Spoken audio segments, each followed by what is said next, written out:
everyone. Welcome back to another episode of Mila and Oscar Talk. I'm Mila, your English coach, and today we are tackling the holy grail of language learning. Hi, Mila. Hi, everyone. The Holy Grail, that sounds like a big deal. Are we looking for ancient treasure today? In a way, yes, we are looking for the treasure of fluency, specifically how to stop that exhausting translation machine inside your head and finally start thinking in English. You have no idea how much I need this today, Mila. I've been preparing for my internship interview at an international agency. It's my dream job, but every time I try to explain a marketing strategy, my brain feels like a computer from 1995 trying to run a modern video game. It just crashes. That is the perfect analogy, Oscar. When you translate, your brain has to do double the work. It processes the concept, finds the word in your native language, searches for the English equivalent, checks the grammar, and then sends it to your mouth. No wonder you're crashing. Exactly. By the time I find the word for audience engagement, the interviewer has already moved on to the next question. It's frustrating. Well, today is your software upgrade day. We're going to look at 4 very specific, realistic situations where you can train your brain to bypass the translation step. We aren't just talking theory, we're giving you the how-to. Are you ready to get to work? I'm ready. My brain is open and waiting for the update. Situation 1, the life narrator, the morning routine. We start the training at 7 a.m. Most students wake up and immediately start thinking about their day in their native language. I need to go to FPT University. I have a presentation at 10. I hope the traffic isn't bad. Guilty as charged. That's exactly what I do. That is where we break the habit. I want you to become the internal narrator. Think of your life as a movie, and you are the person describing the action in simple, direct English. Okay, so instead of my native thoughts, I say, I am waking up. The sun is bright. I am reaching for my phone. Like that? Exactly, and keep it going. I am walking to the bathroom. I am brushing my teeth. The water is cold. This might feel too simple, but what you are doing is building a direct neural pathway. You are connecting the action, brushing your teeth, directly to the English words without your native language acting as a middleman. But Mila, what if I don't know the word for something? Like, what if I forget the word for towel? Does the movie stop? Great question. If the movie stops, the translation machine starts, so do not stop.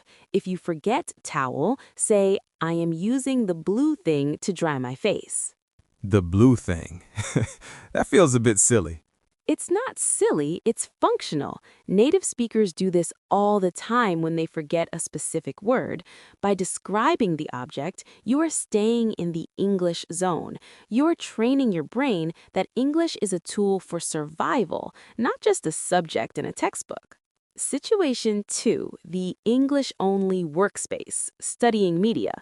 Okay, I can do the morning routine, but what about when I'm at university? I'm studying media trends and AI. Those are complex topics. I have to translate those, right? Actually, Oscar, that's where you can make the biggest leap. Think about your media projects. When you research viral marketing, do you use a bilingual dictionary? Honestly, yes. Every time I see a word like algorithm or retention rate, I check the Vietnamese translation immediately. That's the fluency killer. My advice, switch to a monolingual dictionary. Use an English to English dictionary. But isn't that much harder? If I don't understand the definition, I'll be lost. It is harder for the first week, but here's the secret. When you look up retention in an English dictionary, it tells you the ability of a company to keep its customers. Now, your brain has connected retention to keep and customers, to English words you already know. Ah, so I'm building a web of English words rather than just a list of translations. Precisely. You're building a mental map. If you link retention to a Vietnamese word, you have a single, isolated point. If you link it to other English words, you have a network. When you're in your interview next week and you forget retention, your brain will automatically find keep customers as a backup, the social buffer, the coffee shop dilemma. Okay, let's talk about a real situation that happened yesterday. I was at a coffee shop near the FPT campus. A foreign student asked me for a recommendation, and my mind went blank. I knew what to say, but I spent 10 seconds translating "Tôi nghĩ bạn nên thử cà phê muối" in my head. By the time I was ready, it felt awkward. That blank space is where the anxiety grows. To stop translating in social situations, you need fillers and gambits. Fillers? You mean like saying and No, those are hesitation noises. I mean linguistic fillers. These are short English phrases that buy your brain 3 to 5 seconds to think in English.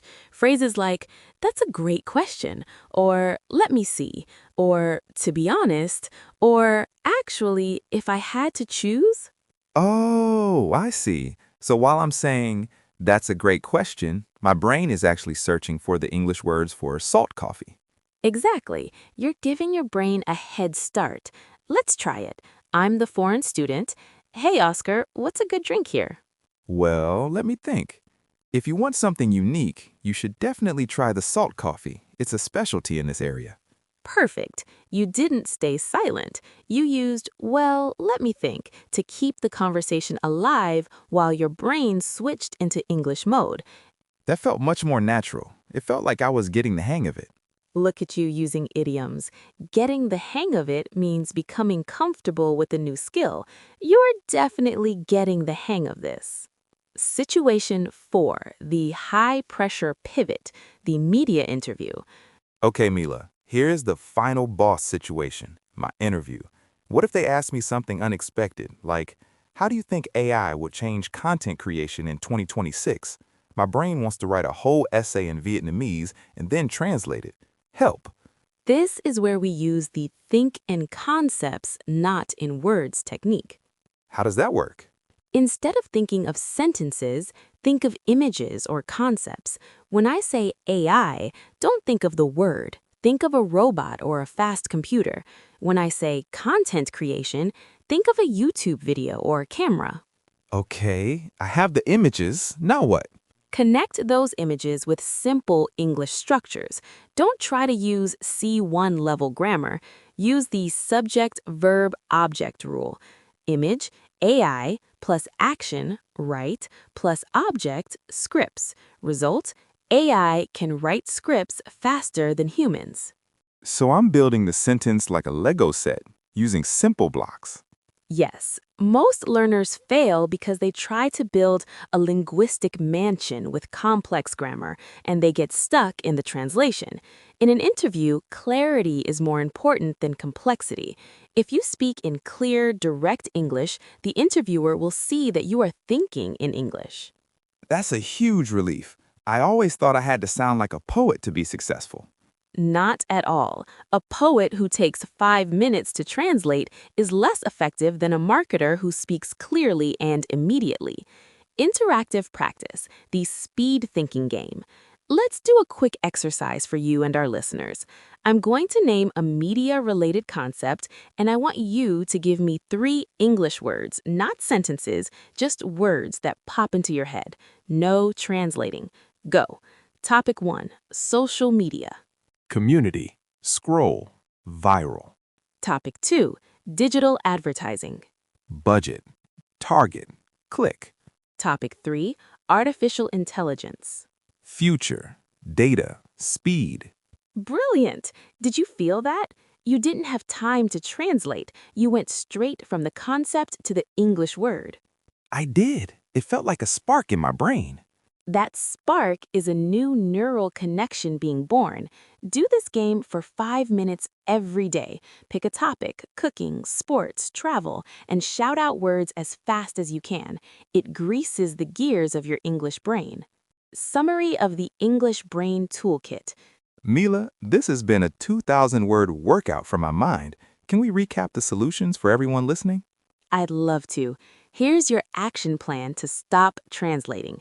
The morning narrator, spend 10 minutes describing your actions in the first person. I am making coffee. The dictionary switch. Delete your translation apps for 1 week and use a monolingual dictionary. Linguistic fillers. Memorize 3 buying time phrases like, that's an interesting point, or let me see, or that's a great question. Concept mapping. Connect English words to images and feelings, not to words in your native language. Simplicity over complexity. Use Lego block sentences. Subject, verb, object. I feel much more confident about my FPT internship interview now. I'm going to stop trying to be a translator and start being a communicator. That is the best mindset you could possibly have, Oscar. Remember, your English brain is a muscle. It might feel sore after today, but that just means it's growing. Thank you, Mila. And to everyone listening, if you're feeling stuck in translation, don't give up. Try narrating your morning tomorrow and see how it feels. Yes, and please leave a comment on our channel. What is one English word that you finally connected to an image rather than a translation? We can't wait to read your answers. Don't forget to hit the like button and subscribe to Mila and Oscar Talk for more practical tips. Keep practicing, keep thinking, and we'll see you in the next episode. Bye-bye, everyone.